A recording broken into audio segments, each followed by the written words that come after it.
All right, hello everybody. What's happening? It's your friends here on Slices and Dices, with a familiar face returning to the fore for tonight's group check, which we decided to do based on multiple people who wanted to be involved in discussions of today's topics here. Not that we're shilling for anything or plugging anything, but I just thought it was time because we have some things that we want to talk about in the 1 hour that we have before we do a completely different stream. So we're just gonna like go into stream, cut, prep, and go right into another stream. This is my life. This is the life of a streamer, and it is what it is. So we're gonna just jump right into it. I'm gonna have these two mooks introduce themselves, in case you don't know who they are, and then we're gonna go straight into the topics, which you may in fact see on either side of me: the loss of One D&D and the Dungeons and Dragons movie. Hot takes, cold takes, whatever kind of takes. So, Craw, it's been a while. What have you been up to? Tell everybody who you are and where people can find you on the internet. I'm Craw. I no longer stream on Twitch. I shouldn't say too much about that, but I will say I stream on YouTube now at KRAWKYZ. That's the username on YouTube. I stream there pretty intermittently. I'm not regular yet, but if enough people watch, maybe I will. I play a lot of just a random assortment of games and stuff on there, and I do. There's something there, Matt. It's an open. Is that your best social, or is it still at Craw? What is your best social? Well, I don't really use Twitter if you're talking about the social, but my best social is my YouTube or my Discord.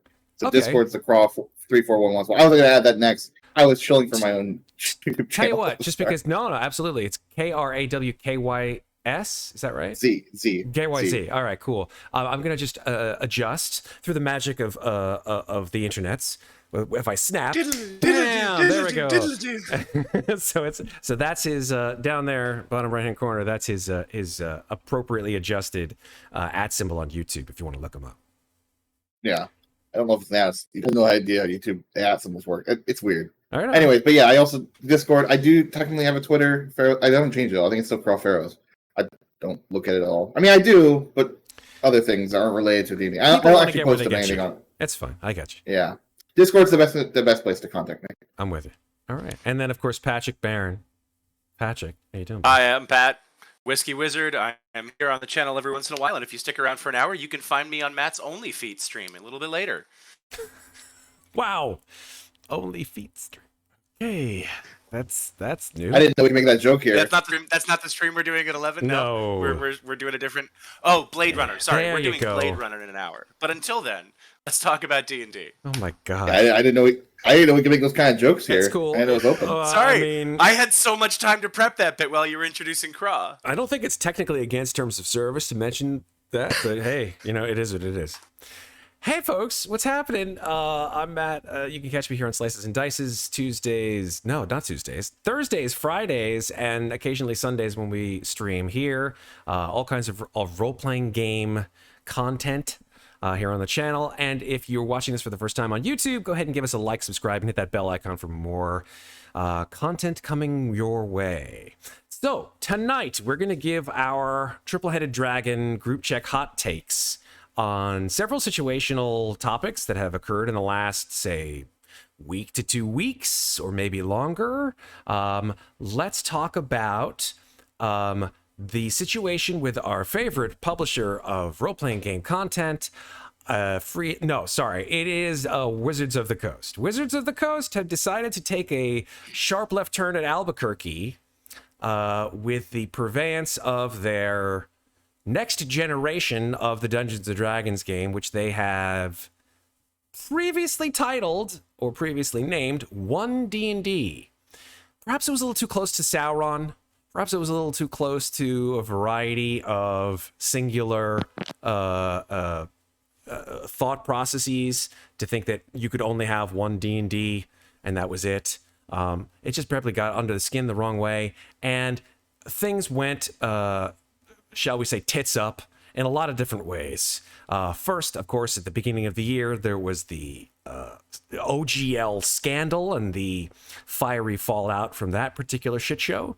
And then, of course, the inevitable pullback and attempts at complacency and attempts at some form of remuneration to the community in the shape of bringing the future of bring the future of Dungeons and Dragons content into the Creative Commons space. And what does that mean? Creative Commons being the title for material that is license holdable by the world as an entity, meaning that I own Dungeons and Dragons if it's Creative Commons, Patrick owns it, Craw owns it. We all own Dungeons and Dragons being part of Creative Commons.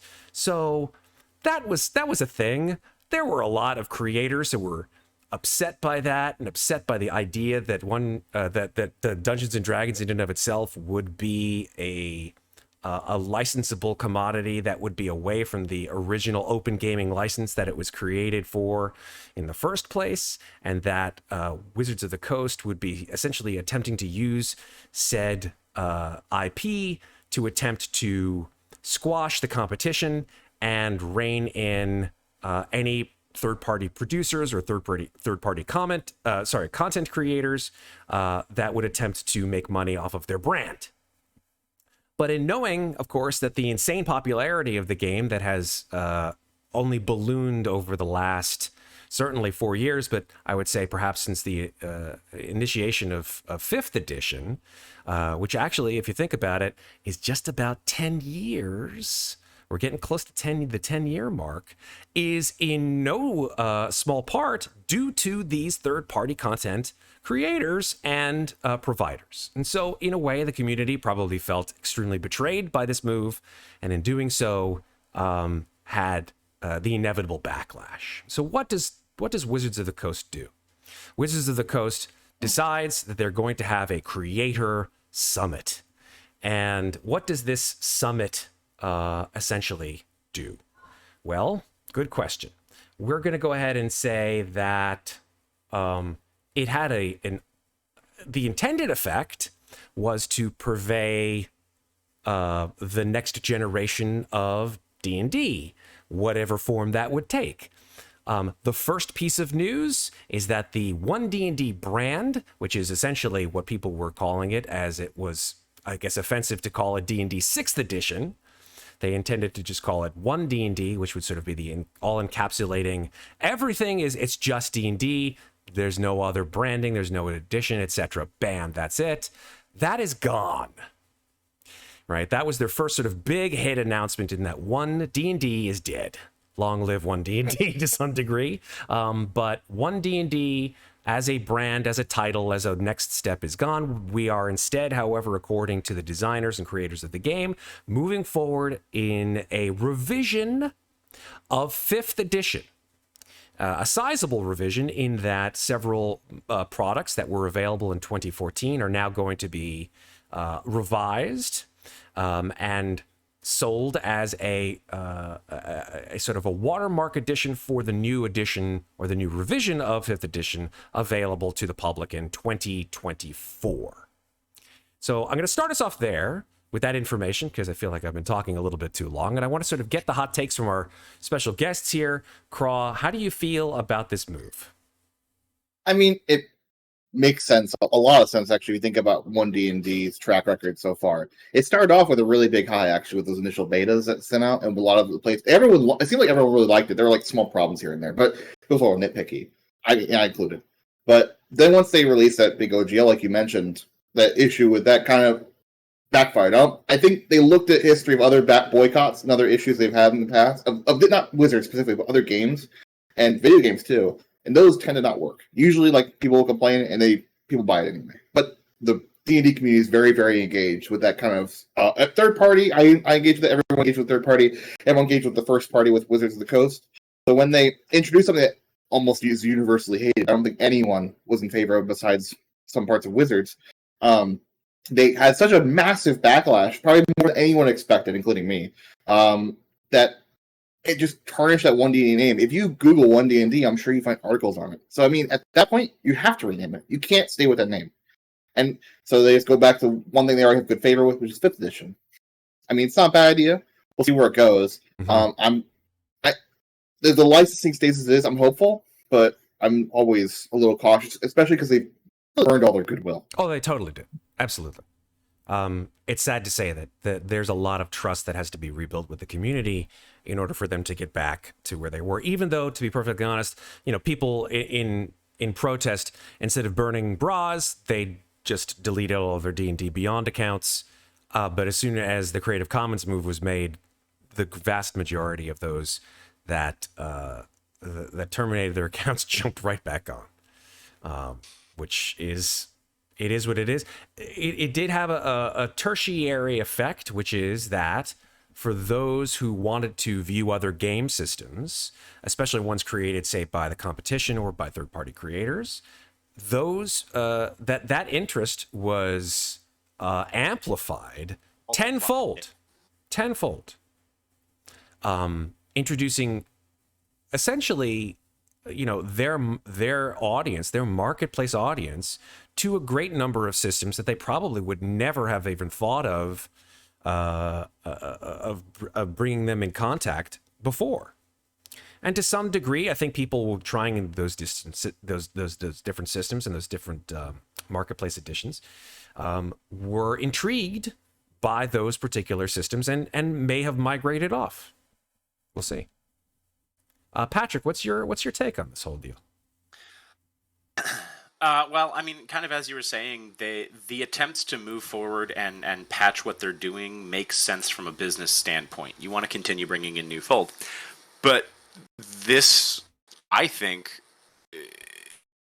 they showed way too much beta too fast, and in an attempt to get people excited, exposed the number of holes in their current sort of strategy plan. And I'll get more into it when we talk about the VTT, because I actually do have a bit of a hot take, having now caught up on all of that in the last week and a half. Mm-hmm. But I think the intent is good, but the execution was completely deaf until everything started in January, and they started to realize that they were attempting to rein in something bigger than just themselves. They inspired all of us to do what we're doing. This channel is literally gaining more and more momentum because we're trying new game systems all the time here on Slices and Dices.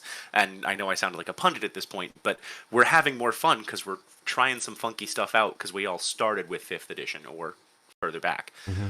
This is a good reminder that people do not have to box what they think of as people who aren't fans. Right. Are able to look past the box that D&D has usually been put in, as more and more systems and more creators are responding to this controversy. Well said, well said. You mentioned the VTT, and I think that's actually a very big part of the whole picture, the whole, algorithm, if you want to talk about it from a mathematical perspective, in terms of what Wizards intends to do to try to make back the money, which was essentially left on the table when they decided that they were going to go to the Creative Commons route. And I think it's important to discuss that, because if you think about it from a business perspective, right? Wizards of the Coast has a very distinct goal, and that is to make money that they feel was neglected based on the comments of the current CEO, Cynthia Williams, to obtain from their player base, which is that X amount of the funds that they obtain, the revenue that they obtain from their player base, is really only obtained through a certain subset of that base, which is essentially dungeon masters, right? Dungeon masters spend a great degree more money on a variety of assets to do with Dungeons and Dragons than they do with, or than other people in the stratum, aka the players. And even though you may eventually convince a player to become a dungeon master and thereby gain that revenue from them, the great majority of people, as we've experienced, don't feel comfortable becoming dungeon masters overnight. It takes some time, it takes some prep, it takes some effort, it takes a lot of money to some degree to think about the kinds of investments that you make as a dungeon master to help your games become fun. So what does Wizards of the Coast want to do then? If they can't get the money from the player base because they can't actually obtain them through this licensing kerfuffle, how do they do it? Well, they're going to have to go double down on this VTT, on this virtual tabletop, and therefore basically do their best to blow their competition out of the water when it comes to Dungeons and Dragons. Because let's face it, Roll20 and other VTTs like it, the great majority of their games for which they charge money to their pro or middle tier subscription player base are Dungeons and Dragons games. There is a great degree fewer players playing other games like Call of Cthulhu and stuff like that, but the lion's share of the money that Wizards and therefore Roll20 would make off of their virtual tabletop would be on the use of the virtual table space for Dungeons and Dragons.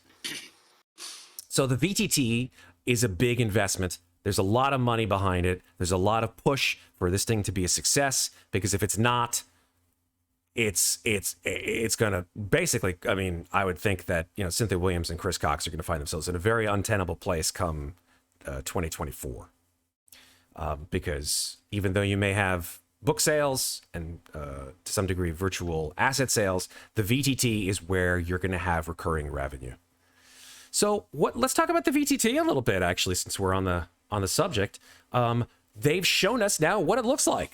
If you have been party to some of the marketing videos, which let's just call it what it is, Wizards of the Coast put out a D&D, essentially, I think it was like about an hour-long marketing video, which included some things like what's coming in 2024, the rest of 2023 in terms of their publishing schedule.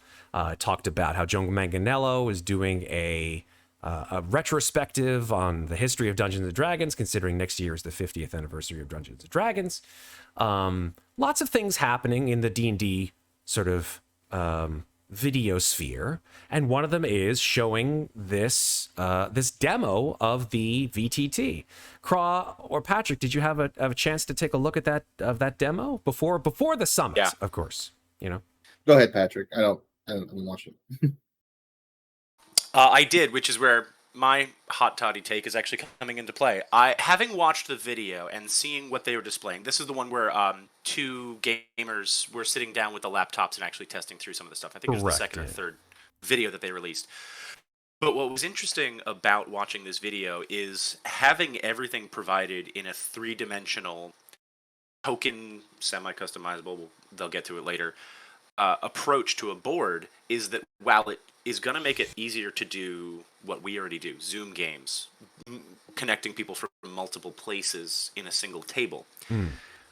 I think part of the problem is, in their attempt to provide more things to hook new players, fully illustrating the board with stuff that they're providing on their VTT is going to cut into the imagination of the DM and the creativity of the players to some degree.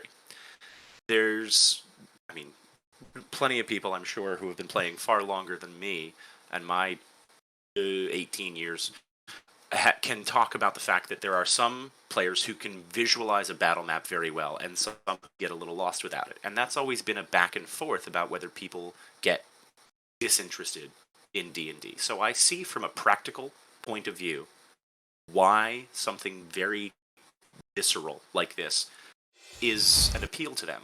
But I also think that the tokens that they'll be providing, the maps that they'll be providing, may hamper some DM styles in a way that will not bring in as many people as they want, or handcuff DMs and players with how they think they can handle a map based on terrain and the options provided. And that comes from the desire to hook in some of that money, because all these third-party content options that we've been blessed with as people get really, really creative, stuff like Drive-Thru RPG and the DMs Guild, where there are things that are homebrewed outside of the usual imagination, can provide the more creative or the struggling players and DMs with something off the wall.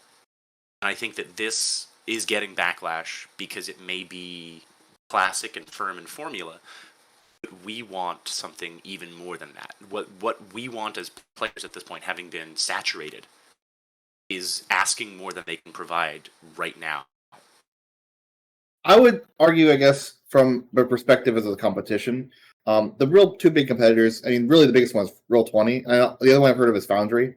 Other than that, and there's like Fantasy Grounds and stuff, but there aren't as many outside of those two. Shard. Yeah, there are others, but they're much smaller, right? especially Roll20 is like by far the largest one. And I think that speaking to the revenue stream, I think there are revenue streams that obviously Wizards of the Coast can approach. And I mean, your company, your goal is to make as much money as possible. Well, you can also keep goodwill at the same time, which they haven't for previously. But the added-on benefit of this VTT, if it's good, the main thing they need to do is make it more convenient. People pay for convenience. It doesn't really matter if it's necessarily a better program. It could be 3D or 2D. I mean, Roll20 is 2D, right? This looks like they're going to make it 3D. I'm looking at the image right now. Yeah. I'm actually showing. In the end, I'm showing the video of. I mean, in mute as you guys are talking, of course. I'm just showing the video of the playthrough from that. So go ahead. Apologies. Yeah. If it's harder to use it than Roll20, then nobody's going to use it, or it's not going to be used as much because Roll20 is better. But I would argue that Roll20, being the main competitor, has a lot of problems. I think Roll20 lags probably more than any VT, especially because it's a browser extension. That's what we see, like, for example, with Fantasy Grounds, a little less lag, and Foundry also a little less, but I think Foundry is also a browser. I'm not 100% sure on that. But Roll20 has a ton of issues that if this were just to be a VTT on its own, built out of some game engine maybe, or something else, it could end up being better. They could get revenue streams, similar to how Roll20 gets revenue streams by selling tokens, which would be great. I would be okay with that as long as it's more convenient. If I could use it as a Roll20 user and just go to it, as easily like go to Foundry, for example, I will use it if it's good, if it's convenient. That's the first thing for me. It's convenience. And I think most people would probably want just that convenience. Yeah, I mean, it's hard to say right now. It's actually kind of an interesting thing though, because if you think about it, they showcased in this video where they have everybody around a table and everybody has laptops and everybody's sort of playing this system with laptops, and there's some whether it's authentic or not, there is some genuine sort of enthusiasm, shall we say, about this particular VTT. And I think that the concept is a little flawed for a lot of different reasons, because if I'm playing in person, I'm not going to bring my laptop to play this system. And I know that they were doing it because they wanted to showcase what it was going to look like, from here on out, in terms of, this is what a system is going to look like. But I think it just felt very inauthentic an experience, is what I guess I'm trying to say. Not to mention that they had, like, for some reason they had a map, they had an actual map in the middle of the table that they were playing around, which is actually kind of weird. As well, the laptops that they were playing on are very powerful laptops. I believe that they were Alienware laptops. And the system that is being utilized for this VTT is built around the Unreal 5 engine. Oh, wow. Okay, and, yeah. You know exactly what I'm talking about, Craw, right? Exactly. Yeah, I was going to say the Unreal Engine can run really well. I was going to add, because of what you're saying, something really important back to the convenience. I keep saying it, but it doesn't matter how good the VTT looks. It could look like the best thing ever. If it runs poorly, nobody will use it. Exactly. And I think that that's, in a way, it's painting yourself into a corner in a very real way. Because why? Because you're trying to get a system that is a modern system that you can show to a group of potential either new players or players who are used to a certain interface, that it's not just, scribbles on a board and it's two-dimensional, that you're using a three-dimensional turn system, and it showcases some of the whiz bangs, and it's very inspirational to a lot of people to say, okay, this is Dungeons and Dragons, that's cool, I want to take the miniatures and move them around and stuff like that. There's a system that's very similar to it called Tailspire, which, from what I understand, is it's I think it's available on Steam. I don't know a lot of people that use Tailspire, but it looks pretty interesting. But for the purposes of the player base, it just feels awkward to have everybody around in a room using a VTT. You're going to be doing it in person. Even for people who are, let's say, different parts of the country, if you're going to use VTTs to do remote play, as we do obviously here on Slices and Dices, to depend upon your player base to have the level of technology and the level of, like, high standard technology that's needed to be used. Let's call it what it is. These guys are not running on, IBM ThinkPads. They were running on Alienware. And this is Unreal 5. This is high level. Alienating huge fan base financially. Exactly. Yeah. You're like, oh, well, you have to have this level of money sunk into your current gaming experience just to play virtually. My hope would be with Unreal 5, and it has this option. There are a few games I do in Unreal 5, except being Satisfactory. They can run and look really good. Optimization is key in that fact. Yeah. Making the game so you can run it on a computer that's 10 years old. Yeah. Should be priority. Number one priority. Now, here's the thing, and this is where I really get upset, unfortunately, because I heard this news from a friend of mine who actually does his own stuff. Tal Aviazer, who's a good friend, and he runs some stuff out of a company called Cast Party, which I'm a part of, which Patrick is a part of. He has his own podcast, so he's discussed this before, and I was not aware of this until I heard his podcast. You all should check out his podcast, by the way. It's called Power Word Talk. It's an amazing podcast. It's great stuff. Occasionally I'm on it. But Tal has talked about this with some of his peeps, and some of the things that he noted on there was that if you expect this VTT, which you would understand if obviously it's part of D&D Beyond, which, by the way, just so you know, D&D Beyond is going to be the front-facing webpage for all things D&D from here on out. They are going to deprecate the original DungeonsandDragons.com website. Everything's coming out of D&D Beyond, period, end of story. So you would expect a VTT like this to have a link into the characters, hundreds perhaps, that you've made if you're a pro subscriber like I am, to be able to utilize characters in D&D Beyond natively. Bam, you get the VTT. By the way, the VTT is not browser-based. It is an app. You have to download it. You'd say Unreal 5, so yeah, it's going to be in the Of course. So, I mean, I've seen some browser Unreal 5 stuff, but Unity, whatever it is. The game itself, the VTT, I should say, will not import your characters from D&D Beyond. What? What do you mean? Yes, that's correct. So, for example, if you link your account, at least as far as I'm aware, this is what they're saying. If you get the VTT app and you link your account with your D&D Beyond, whatever, login, you will need to recreate your characters in the VTT. I have a feeling time for that. I have a feeling if it launches with that, I think most people are expecting that. That's a feature they would almost definitely have pressure to add. Convenience. Again, I'll keep going back to it. Here's the thing, and I think if as Ironhead 454 and Ms. Deadeye seem extremely upset about it, and I would be too, if they intend to use this as a feature add-on to say, oh well, you want your characters, well then you're gonna have to pay at the X tier versus the Y tier. God, that would piss me off. That would piss me off to no end, to know that they would try to suck your money out that way, rather than just say, oh, I'm sorry, you're a D&D Pro subscriber, or you're a D&D, hero tier, whatever it is. That's fine. I'll give you 5 characters rather than all of them, whatever it is.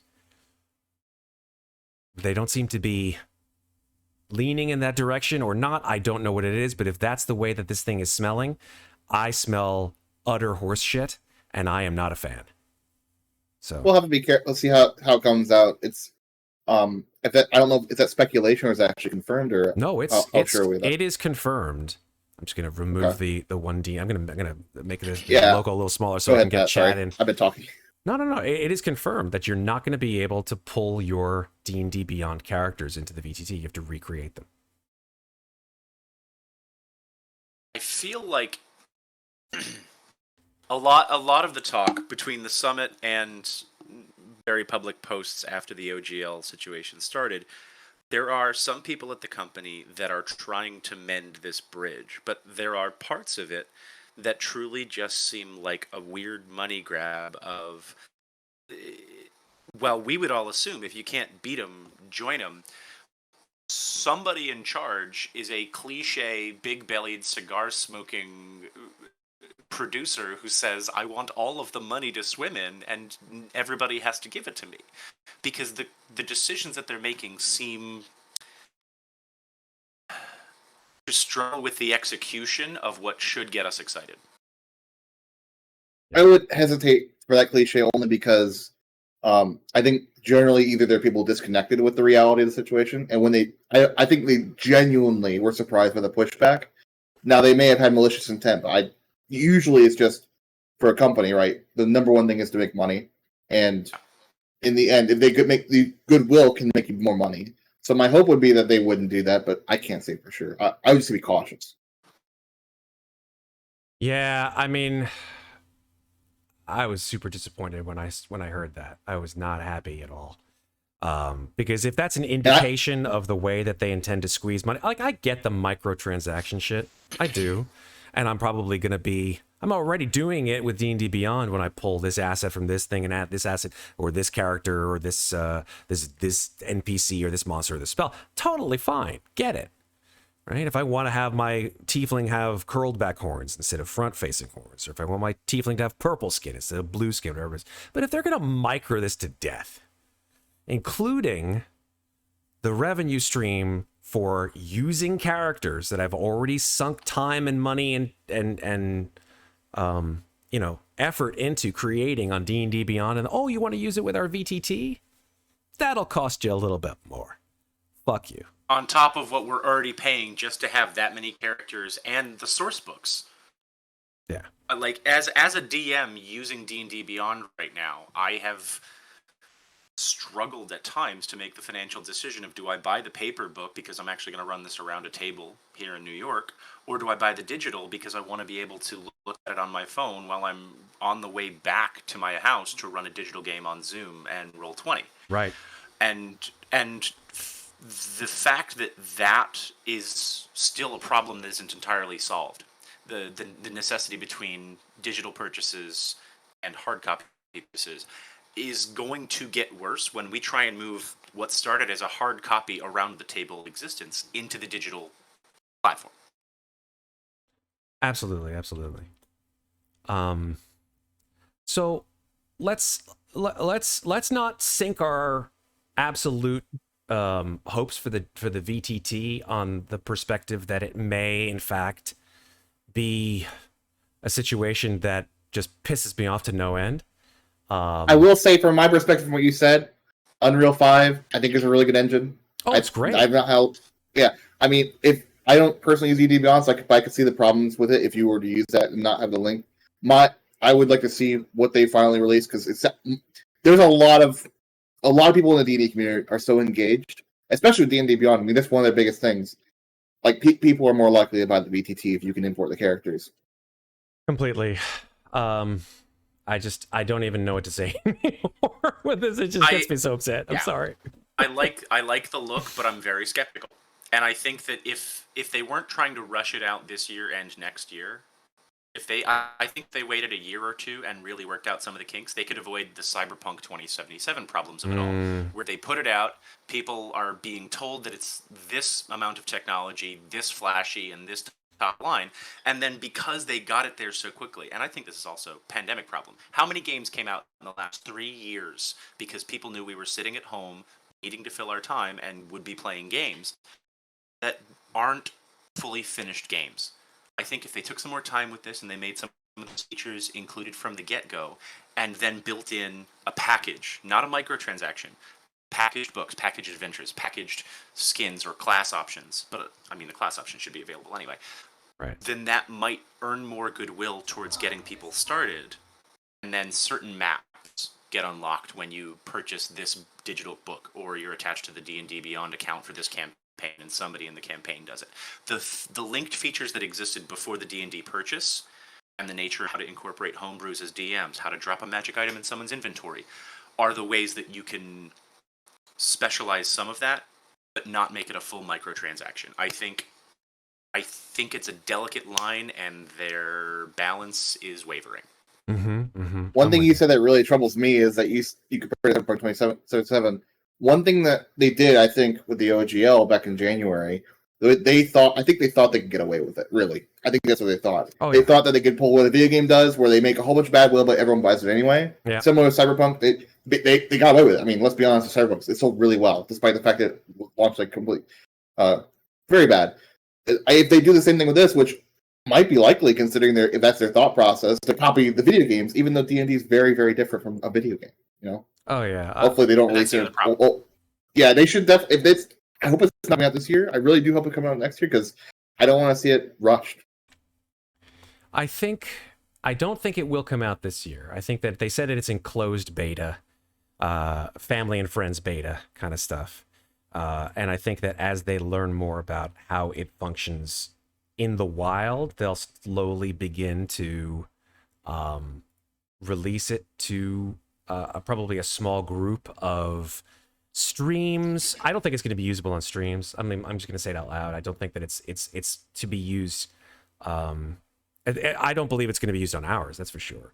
If it's a good enough product, they're gonna of course release it to streams because they want streamers to show it on their streams. Of course. But if it's not good enough, they'll hide it.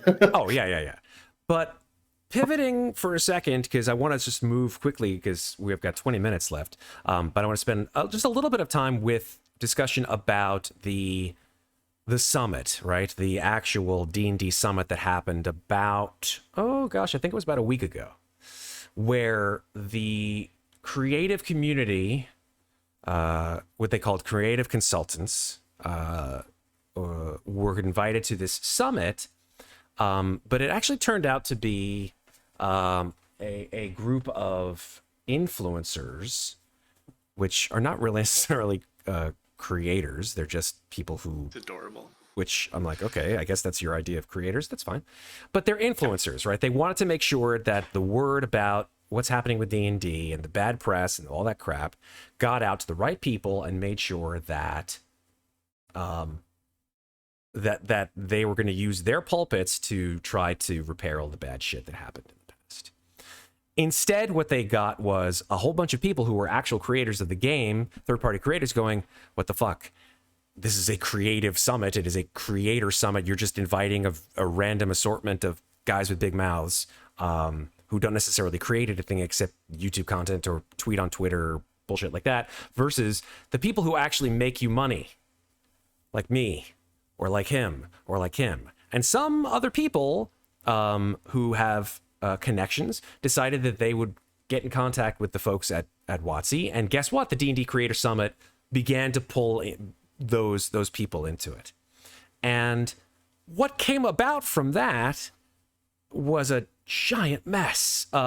If you want to find out more information about that, just look up Indestructo Boy's sort of really great video where he pulls in a couple of different people from that summit to talk about exactly what occurred. But I want to sort of hone in on one of the things that happened during the Creator Summit, where they got to see the actual D&D virtual tabletop, which was, in my opinion, I think kind of a way for them to try to repair things by saying, hey folks, we've got this great VTT come out. Isn't it beautiful? Isn't it great? Don't you think it's fantastic? Let's not talk about the bad shit that happened in the past, but let's move forward. Because they spent very little time talking about the OpenGL kerfuffle, other than Kyle Brink, who's the senior producer of Dungeons & Dragons, saying it was the worst way to start the year, and we're really sorry about it, blah, blah, blah, blah, blah. Instead, they decided to pivot very sharply to the 2024 rules change and the future of the D&D VTT. So, what do? They show the demo of the VTT. Very similar to what you watched if you saw the D&D Direct announcement, which had the video on the VTT, which we just showcased very, very briefly. And so the demo took place in this big conference room with a whole table of, guess what? Alienware gaming laptops. And several staff members were there, of course, to deal with bugs, because the system is essentially still in what they consider to be either very late alpha or very early beta. And the demo was a way for this audience to see the VTT and try out the functionality. So guess what?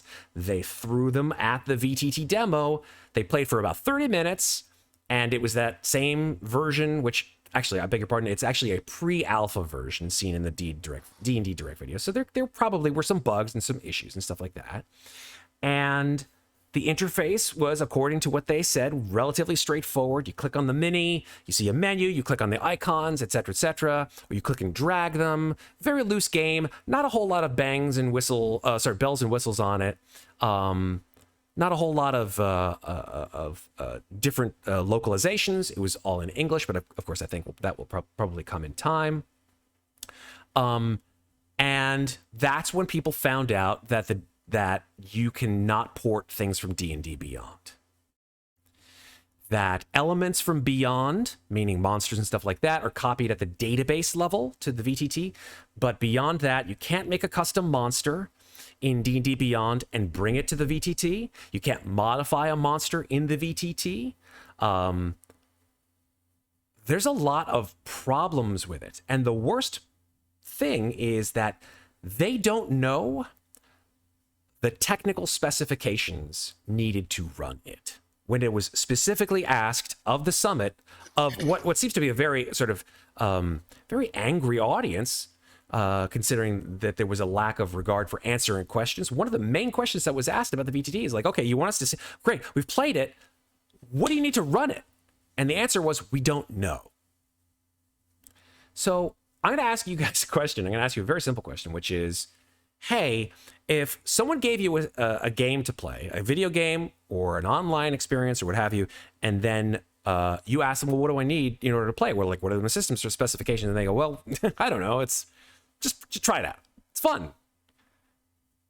How would your what would in the minds of the two folks below me, what would you say? Like, be honest.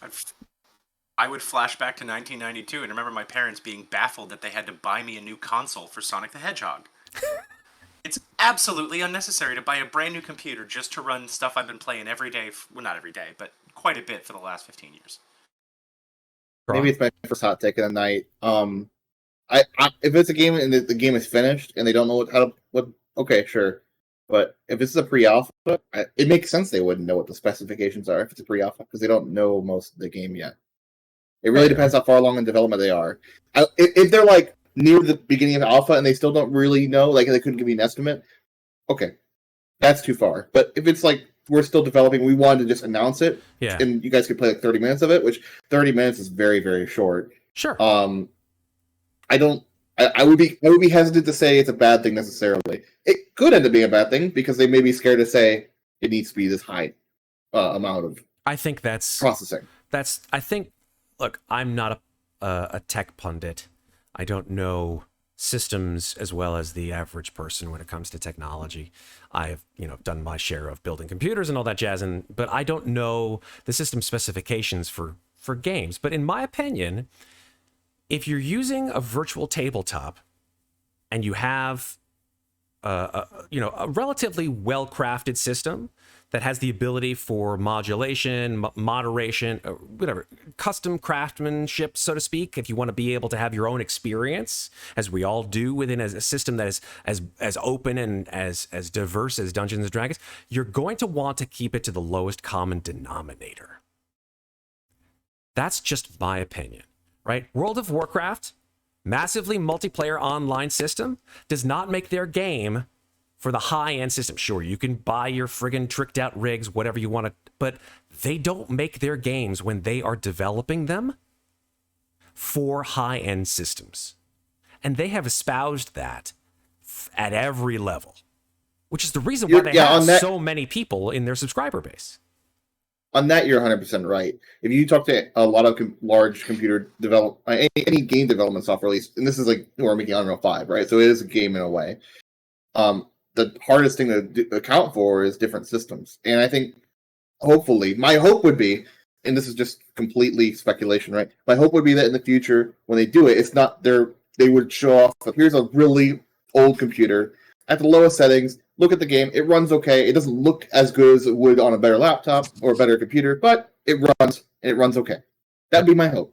That would be my hope as well. In any sort of game development, it's very difficult to measure that as well. People, that's like a big problem, is like, everyone has different computers, but that still wouldn't be an excuse, obviously, for them not to give it on lower end PCs. Absolutely. Patrick. I think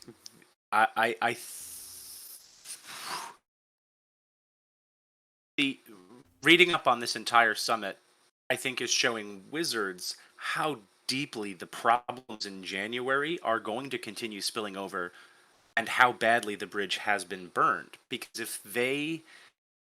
if the OGL had not even been forwarded, forget the NDAs, forget the terrible language, forget the totalitarian control over it all. If none of it happened in January and this presentation happened, they'd have had a very different response from fans. It now all feels like throwing everything in the house out to try and show I'm working on getting better without taking the steps fully, taking a big step back. It feels like excuses response more than an actual attempt at change and growth. And the response from the creators that were invited to the summit proves that we are not done being upset about what happened. And when that continues to be met with yes, but, or but this, they're going to see that they're going to need to do a lot more to earn our trust, regardless of whether it's good or bad. Yeah, absolutely. I think it's going to be.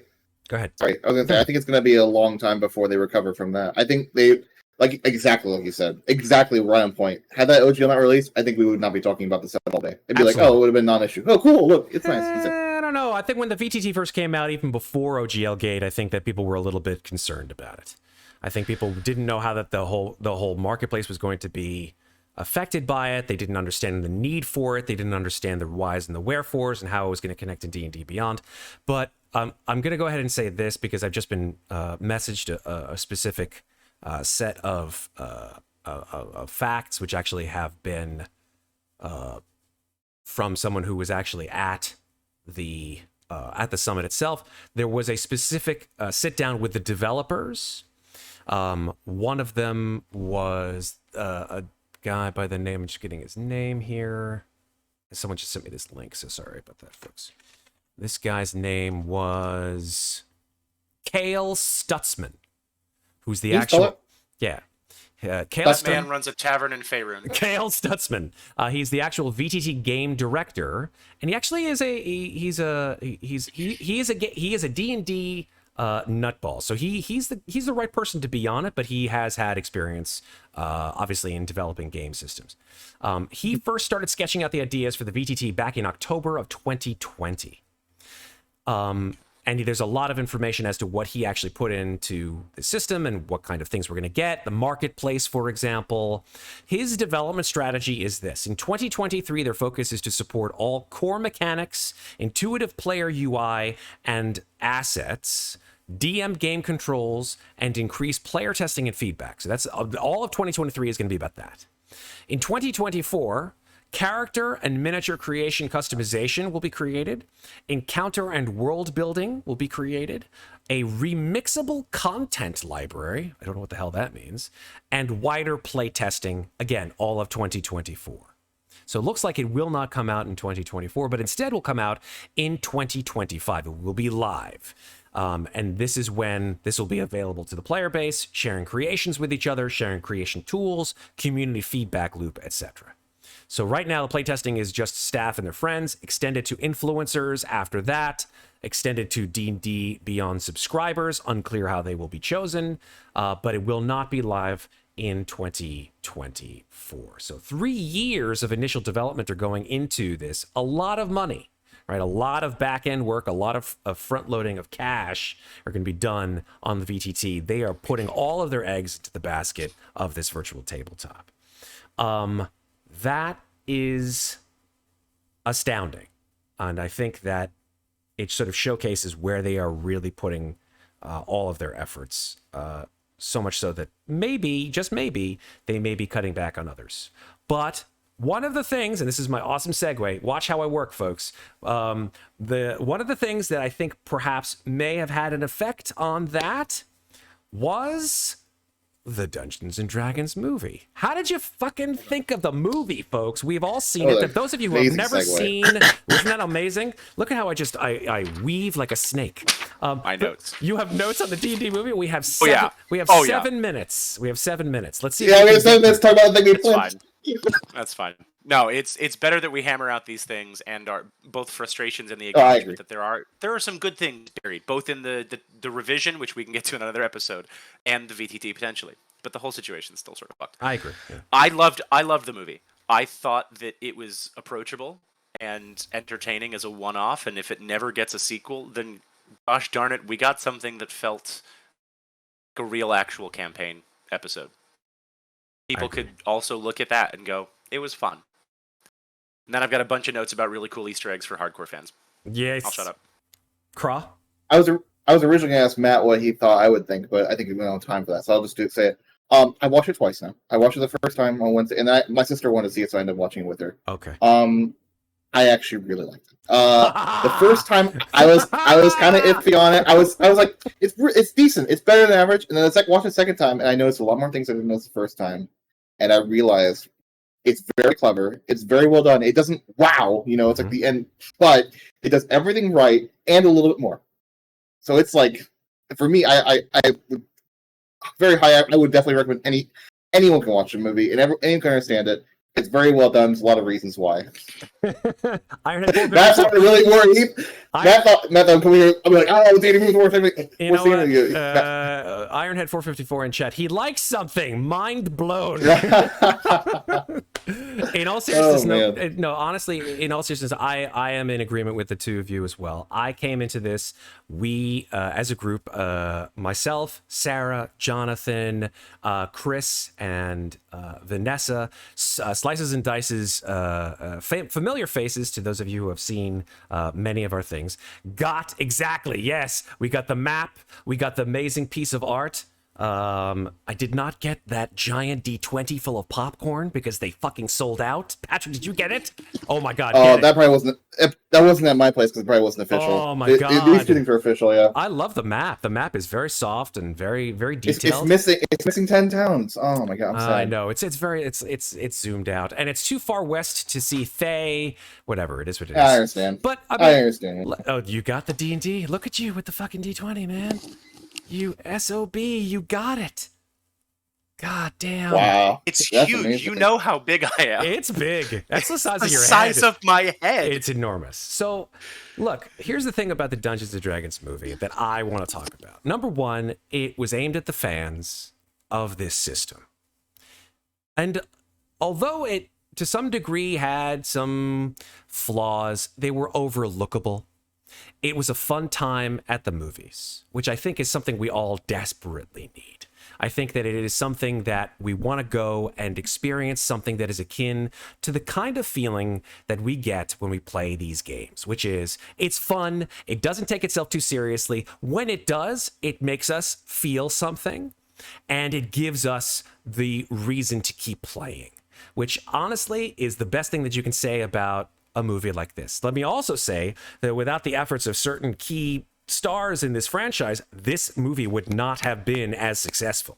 I can say that for certain. If you did not have the oozing charisma of a Chris Pine, if you did not have the smarminess of a Hugh Grant, if you did not have, in my opinion, the fucking movie stealer Roger Jean Page coming in. What did you play?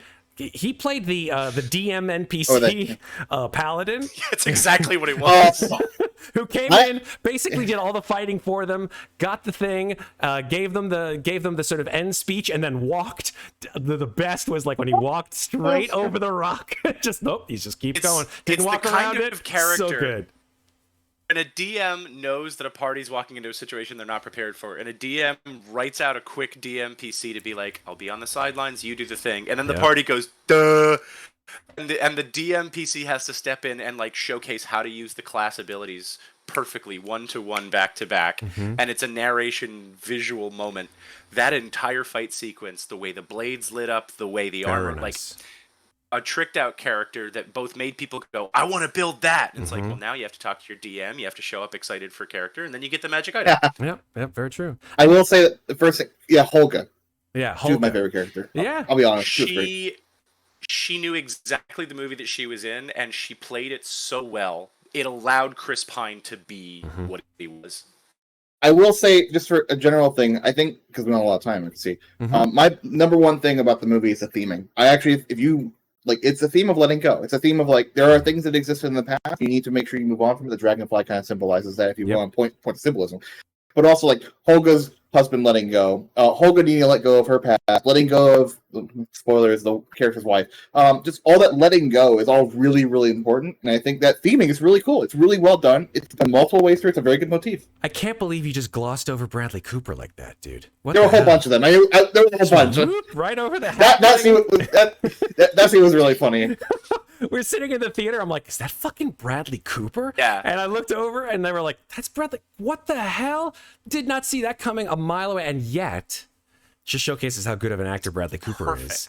He comes in and he just pulls the heart out of my chest. I'm just like, oh, I'm so sad. I'm so sad right now. And I want him to come back if they're going to do a sequel. Let's talk about if the possibility of a sequel is going to happen. Now, of course, in Hollywood, sequels don't happen unless movies make money. This movie cost $150 million to make. And there's not to mention, made what? Well, here's the thing. Not only let's talk about the actual money right here. $150 million to make. Yeah. Publicity-wise, Paramount put the gas in the tank for this thing, man. This probably cost another fucking, like, I don't know, another 80 million probably in publicity, because this shit was everywhere in New York. I saw it on bulletin boards. I saw it in the subway. I saw it on buses. I saw it on TV commercials, like 2 weeks leading up to this movie. So this cost a lot of money to publicize. So they have to make back, just on the movie alone, $150 million. I'm going to showcase to you guys on chat, watching the screen. I'm going to showcase to you guys this website here, boxofficemojo.com, which gives the current domestic and international amount of money that Dungeons & Dragons Honor of Among Thieves has made so far. Worldwide, well, let's actually say, domestically, it's made $74 million and change. Internationally, it's made $83 million and change. Actually, $83 million flat. Worldwide, therefore, it has made $157 million and change. And that has been the amount that it's made since its release date on March 31st, 2023. If you take a look in all of the different marketplaces, the U.S. has made the most. The U.S. has made, where is it? U.S. It's usually U.S. and China. No. Domestically, yeah, $37 million. Gross, $47 million in the United States. And then the next one down after that is the UK, where it's made $9 million. After that, I'm looking at the Asia Pacific marketplace. Australia, it's made $2 million. Mexico, it's made $3 million. I'm looking at only the $1 million, right? The 7-figure mark here. South Korea made $2 million. Taiwan, $1 million. China, $6 million. China is made $6 million bucks. So maybe 80. Yeah. So Germany, $3 million. Italy, $2 million. Netherlands, $1 million, et cetera, right? We're talking a lot. We're talking a lot of money, $157 million. And yet, right, there's still more to go. The tail end of this thing still goes out, right? Because streaming hasn't happened. All of the other kind of merchandise for this movie has yet to be completely calculated. So in my mind, even though it's just barely now gotten into the black, and who knows how long it's going to be in theaters, probably another couple weeks or so at most, it still has all the streaming money to make. It still has all the money to make from the merchandise. Although it's not like a blow-away success, my fear is that it will not be a success big enough to bring it into Sequelville, which is a shame, honestly. But that's just my thoughts. What do you guys think? Final topic of the night. Yeah, I guess one thing I'm always worried about looking at numbers, specifically only because this is a bit of a segue for your Blade Runner. Blade Runner 2049 released and made about $290 million, and I think it cost about it's about half. Its budget was about half, and yet it was considered a box office bomb. I don't know how those numbers are calculated. Wow, it did way better in its budget, but it was still a bomb, even though I fucking love that movie. So I don't know if looking at numbers, this is specific box. I don't know what that means personally. I don't know how they calculate how it does that. But my hope would be they've seen the reviews, they've seen the what people are interested in. They know people are at least interested in it. If they could take that movie and elevate it to another level, they could do it. First of all, I mean, it didn't sequel bait at all. The movie didn't sequel bait, and yet it's easily could have a sequel. It's completely open to that. And I'll add, I'll say one negative thing. Maybe they'll bring the Tiefling actor back. But other than that, yeah, sorry, I don't. She could do better. Maybe it's because of the lack of scenes. She didn't have a lot. Yeah, I'm with you. But anyways, I think that's what she's been handed. Having seen a couple interviews, hearing her talk about her passion for it, she wanted to play a sort of focused, sort of not, and I would assume it's a counterweight to what's coming in with Simon and Ed. as very wry personalities and dripping with sarcasm and sort of, well, shit. She was, I think she was trying to do something that was much more subdued, and in the execution, I don't think it was bad. I think it was the nature of what she was given for a script and the scenes she had. Yeah, maybe the script was bad. I agree with you for sure. I think you could do an entire spin-off movie about the Emerald Enclave. I think you could do an entire spin-off about the Harpers, and I think you could do an entire spin-off about either the rise of the Red Wizards or something else about Neverwinter as a city, because the way the lore building, as a fan who knows bits and pieces of that, and some of it way more than others, all of it made me go, I want to know more about them. And I know shit about them. And I think the movie did a great job of planting that excitement for new coming fans to go, oh, that's cool. There's an organization that does a thing, and they told me quickly. For the rest of us, we now can go, here's classic hooks. I don't need to write a brand new faction. My players are going to want to connect that to their backstory. And that's going to give us invested players in our own games. Yep. Speaking of lore, I've never heard of the Emerald Conclave before. I didn't know who that was. And the movie technically doesn't tell you. You just assume it. It does a really good job of letting you assume that, and it's pretty obvious what they are.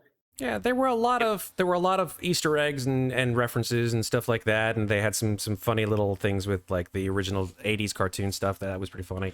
And I think that the writers and creators of this movie, the directors, knew what they were doing, and I think that they have a plan for a sequel if there was to ever be one. And I think that they mentioned some relatively well-known characters that they wanted to utilize as part of that sequel. What I can say is, as mentioned by G Imagine That, who says maybe Paramount makes it into a TV series. There is, in fact, a live-action Dungeons & Dragons TV series that they have in pre-production that they're already intending to make.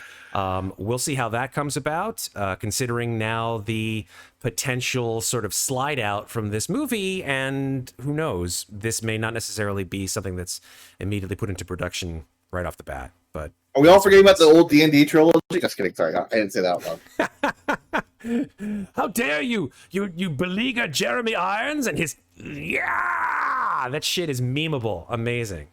Go ahead, Patrick. Final thought of the night, sir. The announcement in the last few weeks that they want to do a Drizzt Do'Urden series or movies. Just cast Vin Diesel and tie the two lines together. Just save yourself time.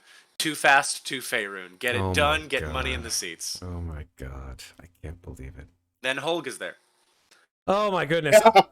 All right, so that's it for tonight, folks. We've had our say. This has been abbreviated, very tight, very well spoken by two of my favorite people, Group Check, and we've talked about things ad infinitum. Obviously, we could talk for more, but we have other things to get to, folks. We got another game to play, which is happening directly after this. So, if you're interested in some good old role-playing game playing, which we are going to do right after this, stick around here on Twitch. We're going to start up. It'll probably be like 5-10 minutes. We're gonna do Blade Runner Session 3, Blade Runner RPG. So thank you all for watching. Thank you for being here. Thank you for joining us on chat. And if you're not here on chat, thank you for watching this on VOD or on YouTube. Go ahead, as I said before, click like, subscribe, and the bell if you want to see more stuff from Slices and Dices. And until we see each other again, folks, which should be very soon, remember, folks, take care of each other. But don't forget to take care of yourselves. Bye, everybody.